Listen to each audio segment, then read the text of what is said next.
Good morning, gardeners. It is mid-May. I want to take you around the garden, and it's early in the morning.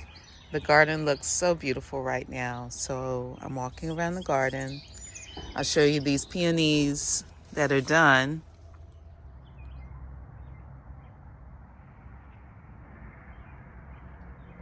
And I need to come through and deadhead these, cut these spent blooms.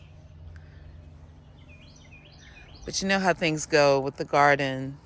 When you're busy, you can't get to everything, and my garden will never be perfect as far as tidiness, but it is perfection in what it delivers to me every day. So you can see that the heuchera have bloomed. Almost all of my heuchera have bloomed, especially the ones that are in direct sun. Right behind it is my oak leaf hydrangea that continues to get larger and larger.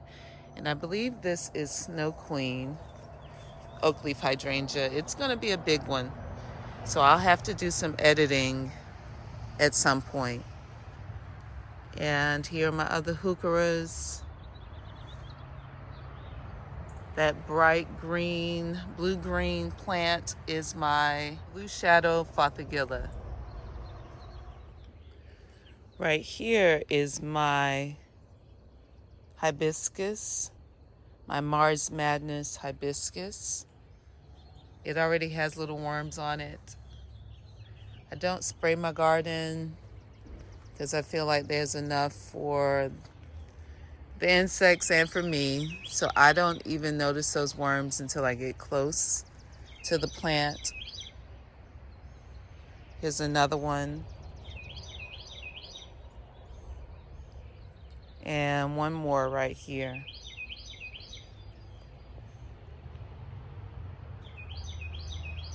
The penstemon have done their job and they're still working. This penstemon is so gorgeous. I'm really excited that I put it in this spot because most of what's in this bed is very green early in the spring.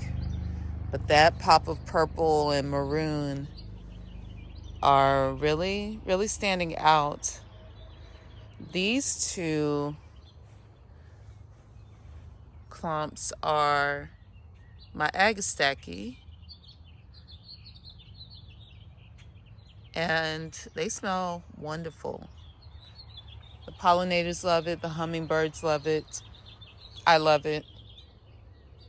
And let me walk back here to this rose bush that's in bloom.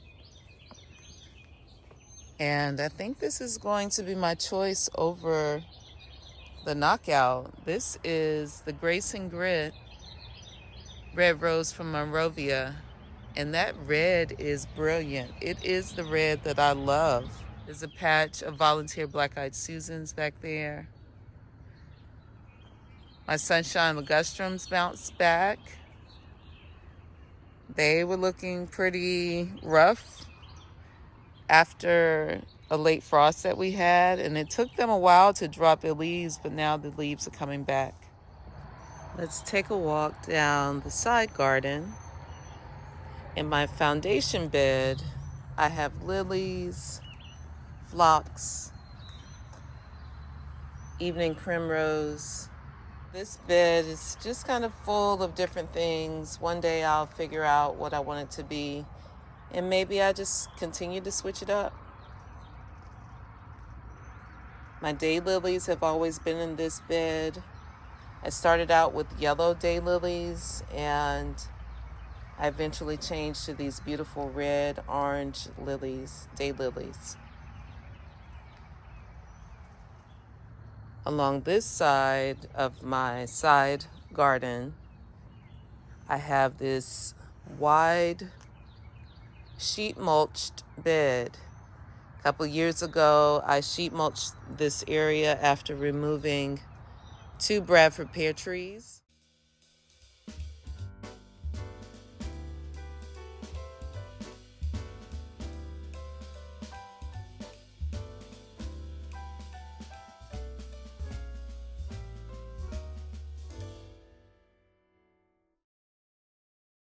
hydrangea in the middle, my little frog from Mill Creek Greenhouses in Columbia, South Carolina.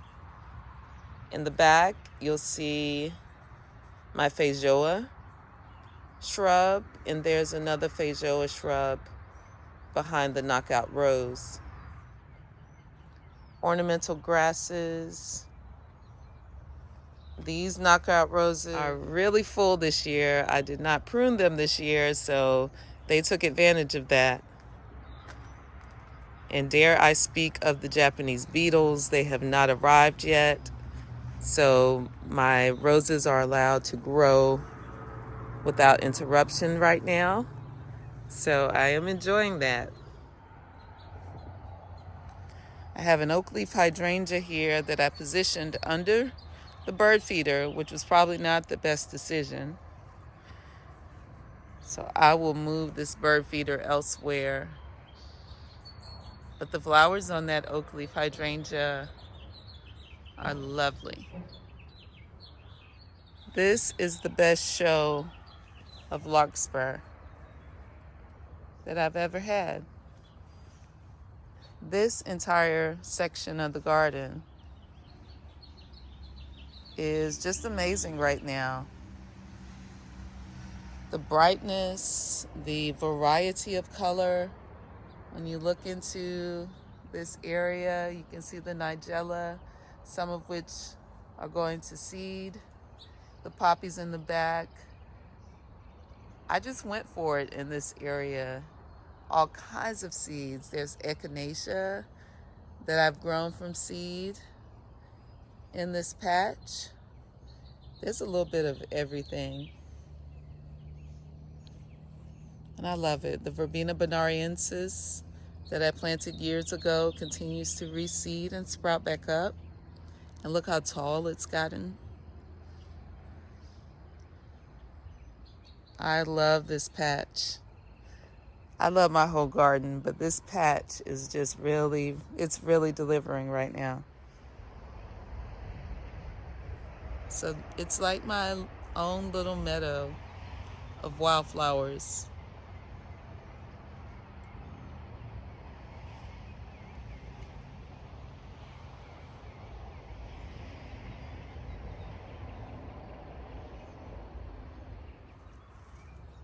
The island bed is on its way up. The canna lilies have already been hit by leaf rollers. You can see they wrap the leaves up and suck the juices out of my leaves. Some of them weren't attacked because they were already open before the leaf rollers arrived. So some of these leaves look pretty amazing. Look at this one. Gorgeous. But like I said, I don't spray my garden. I'll have to come up with some other remedies to alleviate some of these issues. But it's beautiful nonetheless. This really tall, fluffy, frilly plant in the center is a RUDBECKIA LACINATA. And it will bloom in the fall. It's very vigorous. It will spread really fast. So I have to keep that one in check as well. The bee balm, Verbena bonariensis together looks lovely. Have a patch of autumn joy sedum here. I planted these poppy seeds maybe late December, early January. And the show is on. There are poppies everywhere. This is Rudbeckia maxima. It is already maybe 4 feet tall, almost 4 feet tall. But it will make beautiful blooms here in the summer. Over here, I decided to do a patch of sunflowers this year. So that's what you see here.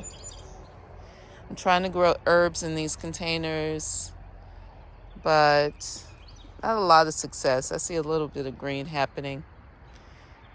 I have blueberries back here, along with bachelor's button. First year for bachelor's button in my garden. Back here, my Amsonia has finished blooming, but I love the texture of that. Here's a big hydrangea right beside my Carolina lupins. And the bees love this plant. The bees and the hummingbirds love this plant.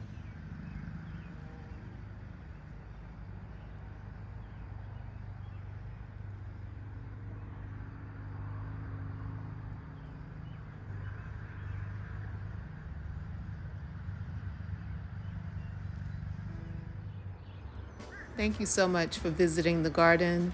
I look forward to sharing more with you as the season progresses.